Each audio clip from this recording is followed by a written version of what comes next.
Full lockdown has just ended here in the UK, so last week I went to the gym with my girlfriend.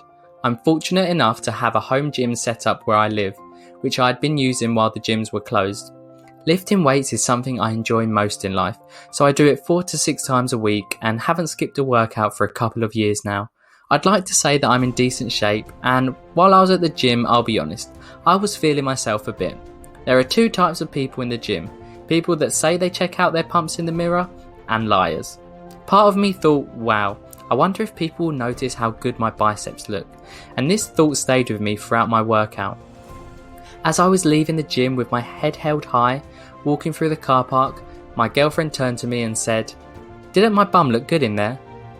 All you might take from this story is that we're a ridiculously vain couple, and I wouldn't blame you for thinking that. But I think there's an interesting underlying morale to it too. No one cares about you, no one is looking at you, and even if they do or they are, it will only last so long before they start thinking about themselves again.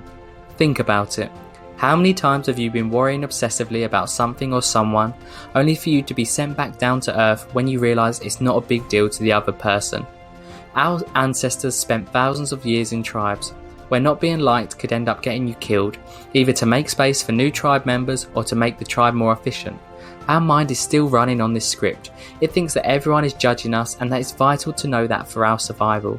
But the truth is that in modern times, not being liked probably won't get us killed, and people aren't that bothered about you anyway. Our brains love shortcuts, and when it sees eyes and body positions pointing in a certain direction, it skips a step and assumes that the person is looking and judging us. Researchers at the University of Sydney have discovered that when your brain is unsure of what you're seeing, it tells itself someone is looking at you and perhaps even passing judgment.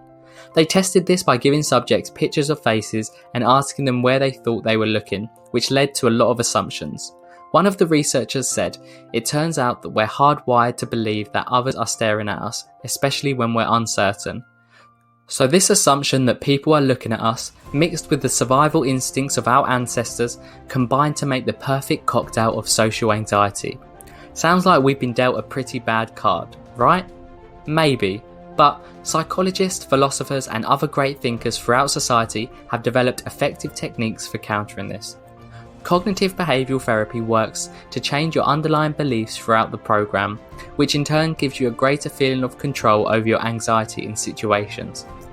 It teaches you that your worries are misaligned with reality, and when you understand the true nature of your situation, then it will be less daunting.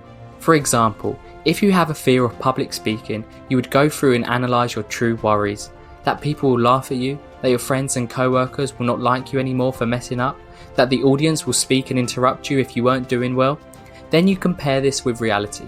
How many times have you laughed at someone speaking publicly? Have you ever heard of someone falling out with someone over a bad speech? It just doesn't happen, or it's extremely rare. A behaviour method within CBT is called systematic desensitization, which is gradual exposure to your fear, such as practicing a speech in the mirror, then speaking it in front of 4 people in a huddle at work, then a bigger meeting of maybe 10, and so on and so on. My personal favourite ideas to tackle social anxiety come from Stoicism. Stoicism was a school of philosophy founded in Athens in 300 BC. The Stoics had the purpose of living according to nature. They saw life in 2 categories: things within our control and things beyond our control. In their eyes, nothing beyond your control could be seen as either good or bad. It's indifferent. Only your actions in the present moment can be good or bad, negative or positive.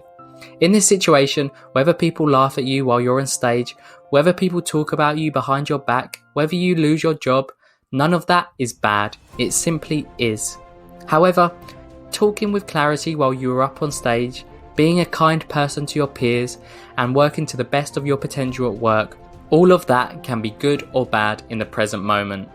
The reason behind this is because the Stoics believe that if we put labels and emotional connection to things beyond our control, then we are giving up our emotions to fate. Anything can happen that we have no control over, and we would feel sad, happy, angry and disappointed. If that's the case, aren't we just puppets on the strings of fate? Obviously there's holes in every technique, philosophy and teaching, but the first step towards conquering social anxiety is understanding the world and understanding yourself. It's tough when your mind is working against you on overdrive and it gets overwhelming, but hopefully you can see that it's not only possible to manage and control your anxiety, but it's also possible to conquer it and thrive, to become the best version of yourself. Whichever way you want to look at your anxiety and with whichever techniques, it all boils down to one blunt sentence. No one is looking at you, and even if they are, it doesn't matter. Thank you so much for watching. If you took any value at all from this video, I'd really appreciate if you could hit the like button. I post weekly videos on building discipline and an unbreakable mindset. If you're looking to improve your life, then hit the subscribe button and join the community. I've also just released a free playbook to getting your life together. It takes you through the step-by-step process that I use for going from anxious and lazy to fulfilled and productive. It's completely free, so grab it while you can. It's the first link in the description, and I'll see you in the next one.